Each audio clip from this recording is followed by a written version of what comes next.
Sir press conferences back to back ہوئی ہیں، غیر قانونی اسلحے کے حوالے سے ہائی لائٹ کیا گیا کہ جن کے پاس ہے وہ جمع کروا دیں یا کوئی کارروائی کی جائے گی.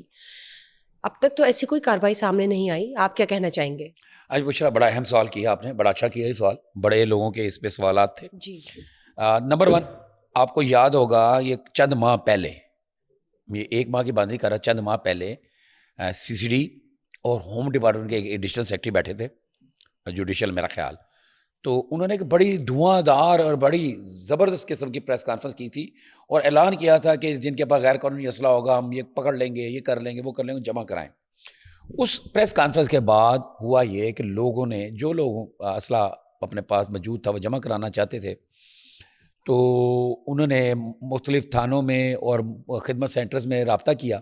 رابطہ کرنے کے بعد ان کو یہ معلوم پڑا کہ ابھی تک تو ہمارے پاس کوئی رجسٹر نہیں ہے، ہم کہاں پہ جمع کریں گے. تو ان لوگوں کو بڑی پریشانی ہوئی. آپ کو یاد ہے ہم نے بھی اس کے اوپر ڈسکس کیا تھا، ایک صاحب کے مجھ سے رابطے کیے تھے انہوں نے، تو کہاں کریں، تو وہ اس میں پتہ یہ چلا کہ اس کے اوپر کچھ 3-4 تجاویز آئیں. پہلی تجاویز یہ آئی کہ جو غیر قانونی اسلحہ لیا جائے گا، کیونکہ اس کا ابھی کوئی قانون نہیں تھا، انہوں نے پریس کانفرنس اجلت میں کر دی تھی. پریس کانفرنس کیا کی تھی؟ اجلت میں کی تھی. اور اجلت میں پریس کانفرنس کرنے کے بعد اس کے جو آفٹر شاکس آئے وہ یہ تھے، اسلحہ آپ لے لیں گے. تو پھر انہوں نے کہا جی اسلحہ جو اسلحہ جمع ہوگا غیر قانونی اس کو ہم ڈسکارڈ کر دیں گے، اس کو ہم ختم کر دیں گے، تباہ کر دیں گے. لیکن وہاں پہ لا ڈپارٹمنٹ نے ایک کوسچن اٹھایا. لا ڈپارٹمنٹ نے یہ کہا کہ اگر آپ وہ ایک اسلحہ آپ کے پاس کوئی شخص جمع کرا جاتا ہے کہ جی میرا اسلحہ ہے، میرے پاس غیر قانونی ہے، یہ پڑا ہوا ہے، آپ یہ جمع کر لیں، تو آپ کو کیا پتا 2 سال پہلے 5 سال پہلے اس نے کوئی اس کے پر واردات کی ہو، کوئی ڈکیتی کی ہو، کوئی اغوا برائے تاوان کیا ہو اس اسلحے کو استعمال کرتے ہوئے، یا کسی کا مرڈر کیا ہو. تو پھر اس کے بعد یہ انہوں نے ایک سوچا کہ اس کو ایسے نہیں کریں گے. تو اس کے بعد ہوا یہ کہ وہ جو تھی پریس کانفرنس دھواں دار جو 15 دن دیے گئے تھے اس کے اوپر انہوں نے خود ہی عمل نہیں کیا. اچھا، اب یہاں پہ ایک ناظرین کے لیے جی اور ان حضرات کے لیے ایک انفارمیشن ہے، وہ یہ ہے کہ جن صاحبان کے پاس شوقی اسلحہ موجود ہے، جس کا لائسنس نہیں ہے، اور یا پھر وہ حضرات جنہوں نے عادت ہے جن کے پاس اسلحہ اکٹھا کرنے کی، اور انہوں نے اسلحہ اکٹھا کیا وہ عوام کو بھی تنگ کیا ہوا ہے، لوگوں کو دکھاتے ہیں، شو مارتے ہیں، ساتھ لے کے پھرتے ہیں، ٹیبل پہ بات کرتے ہوئے اسلحہ رکھ دیتے ہیں. ان لوگوں کے لیے ایک خبر ہے کہ جو اس وقت پریس کانفرنس میں اعلان کیا گیا تھا اس کو بعد میں اس کی قانون سازی کی گئی، اس کی قانون سازی کی گئی.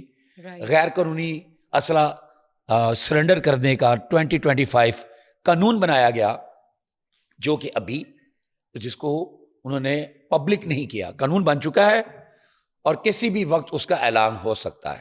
یہ ذرائع نے بتایا، میری ذمہ دار ذرائع سے بات ہوئی ہے، یہ ناظرین کے لیے بتانا یہ چاہ رہا ہوں. ان حضرات کے لیے انفارمیشن یہ ہے جن کے پاس اسلحہ موجود ہے، اور وہ اسلحہ جیسے یہ قانون آئے گا اس کے میرا 15 دن دیں گے، جو مجھے ابھی تک اطلاع ملی ہے 15 ڈیز دیں گے جمع کرانے کے لیے، اور مختلف تھانوں میں اور مختلف جگہوں پہ رجسٹر رکھ دیے جائیں گے جہاں پہ وہ اندراج کیا جائے گا. اور اس میں آپ سے بالکل نہیں پوچھا جائے گا کہ یہ غیر قانونی کلاشن کہاں سے آئی آپ کے پاس، یہ پسٹل کہاں سے آئی، یہ پمپ ایکشن کہاں سے آئی، یہ 9mm کہاں سے آئی، یہ 222 کہاں سے آئی. کسی بھی اسلحے کے بارے جتنا بھی ہیوی اسلحہ کے پاس پڑا ہوا ہے، چاہے آپ کے پاس مارٹر گن کیوں نہ ہو بڑی، آپ سے نہیں پوچھا جائے گا کہ یہ گن آپ کے پاس کہاں سے آئی. آپ کو ایمنسٹی دی جائے گی، اور وہ ایمنسٹی یہ ہوگی کہ آپ اسلحہ جا کے رضا کرانہ طور پہ جمع کرائیں. آپ کا نام شام نوٹ ہوگا، وہ رضا کرانہ طور پہ اسلحہ جمع ہو جائے گا، اس کا ایک رجسٹر بن جائے گا، اس کا کوئی مال خانہ ہوگا یا جہاں بھی وہ جمع کر دیا جائے گا.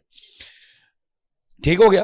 اور اگر انفارمیشن کیا ہے، اگر آپ نے وہ اسلحہ اس وقت نہ جمع کرایا 15 ڈیز میں، ہو سکتا ہے گورنمنٹ جو ہے اس کے کچھ دن بڑھا بھی دے، اور اگر آپ نے وہ اسلحہ جمع نہیں کرایا اور آپ سے برآمد ہو گیا تو بہت برا ہوگا.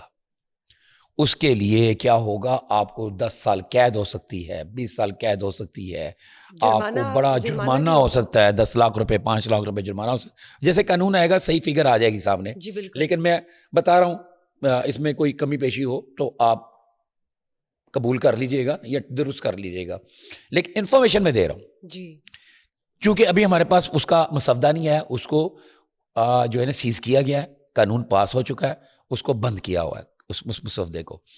تو یہ میں آپ کو بتاؤں اتنی خطرناک قسم کی سزا ہوگی کہ آپ پریشان ہو جائے گی, پوری فیملی پریشان ہو جائے گی. تو لہٰذا مشورہ یہ ہے کہ آپ نے اسلحہ جمع کرا دینا ہے جو آپ کے پاس غیر قانونی اسلحہ موجود ہے. اور کسی صورت, اور اگلی میں آپ کو انفارمیشن دینے جا رہا ہوں ناظرین کے لیے. ناظرین, لاہور کے اندر, پنجاب کے اندر جتنے بااثر لوگوں کے پاس یا نٹوریس قسم کے لوگ یا کنٹوٹے قسم کے لوگ, جو بدماش قسم کے لوگ ہیں, ان کے پاس جتنا غیر قانونی اسلحہ ہے اس کی تمام جانکاری, اس کی تمام انفارمیشن سی سی ڈی کے پاس موجود ہے. سی سی ڈی لاہور ہو, سی سی ڈی فیصل آباد ہو, سی سی ڈی گجرانوالہ ہو, سی سی ڈی ملتان ہو, سی سی ڈی راول پنڈی ہو, سی سی ڈی سائیوال ہو, سی سی ڈی مڈی باولدین ہو, خاص سی سی ڈی سیالکوٹ ہو, کوئی بھی سی سی ڈی ہو, ان کے پاس غیر قانونی اسلحے کی جانکاری موجود ہے. لیکن انہوں نے اس لیے ابھی کسی کو کارروائی نہیں کی, کسی کے اوپر چھاپے نہیں مارے, کسی سے برآمد نہیں کیا, کیونکہ گورنمنٹ ایک چانس دینا چاہتی ہے. گورنمنٹ وہ چانس دے گی, اور اس میں میرا یہ خیال ہے ہم بطور ذمہ دار شہری آپ کو وہ اسلحہ جمع کرا دینا. اب آ جائیں ایک اور بات, وہ یہ ہے کہ نئے اسلحہ لائسنس پہ مکمل پابندی ہے. گورنمنٹ جو پرانی اپلیکیشن تھیں, کوئی 20,000 کے, صرف لاہور کے حوالے سے بات کر رہا ہوں, 20,000 اپلیکیشن جو پرانی پڑی ہوئی سال سے 6 ماہ سے, وہ ان تمام کو رد کر دیا ہے. اس کے اوپر نیا اسلحہ لائسنس نہیں ملے گا. اور جو کوئی 12 کے قریب نئی ہیں اپلیکیشنز اسلحہ لائسنس کی, اس کے حوالے سے ان کی پڑتال جاری ہے, تو وہ ملے گا. ہاں ایک بات بیچ میں رہ گئی, معذرت کے ساتھ بتانا, غیر قانونی اسلحے کے علاوہ جن لوگوں کے پاس, نٹوریس قسم کے لوگوں کے پاس 1 سے زیادہ 2 سے 3 سے 4 سے 5 اسلحہ لائسنس ہیں, جینون والے, اور اسلحہ زیادہ ان کے پاس موجود ہے, ان کی سکروٹنی ہوگی. یہ یاد رکھیں, ان کی سکروٹنی ہوگی, ان سے پوچھا جائے گا تو کادی ضرورت ہے. اور فالتو اسلحہ جس کے پاس ہوگا وہ بحق کے سرکار ضبط ہوگا. یہ میں آپ کو پہلے بتا رہا ہوں, یہ مجھے ذرائع نے بتایا ہے, سوتروں نے بتایا, اور ذرائع ذمہ دار ذرائع ہیں, وہ پولیس ڈپارٹمنٹ کے علاوہ ہوم ڈپارٹمنٹ کے بھی ذمہ دار ذرائع ہیں. اور یہ بہت جلد